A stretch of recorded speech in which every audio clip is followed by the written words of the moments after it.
Welcome to Desert Chat, David.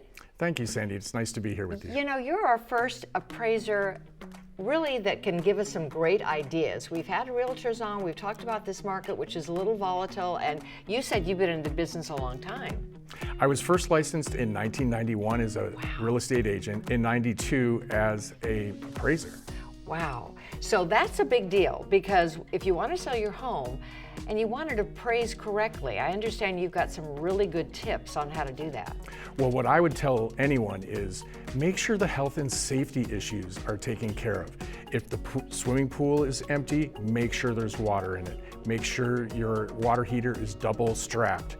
Make sure you have your smoke detectors and your carbon monoxide detector installed, as well as what we call the wall plates, the switch plates around the switches and the plugs. Wow, that makes sense. So those are just areas that appraisers will mark off for then. That can slow your deal down because then the appraiser will have to come back and make sure it's done.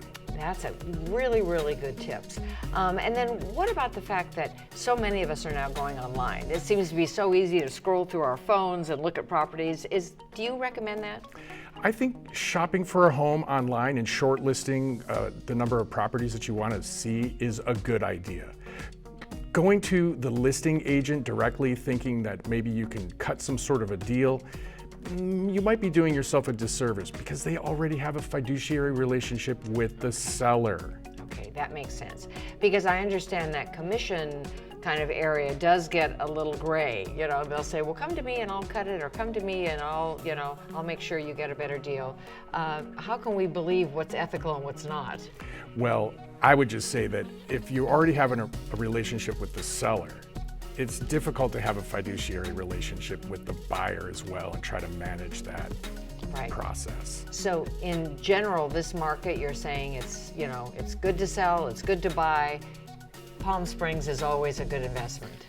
Palm Springs has been a solid investment. Everything that I've been seeing over the last several years tells me that there's a little bit of a lack of inventory. However, the prices seem to be increasing. All great information. Thanks so much, David. And where can we find more information? My website is dww4re.com. Great. And thanks for those great appraising tips. Appreciate it. It's been a pleasure.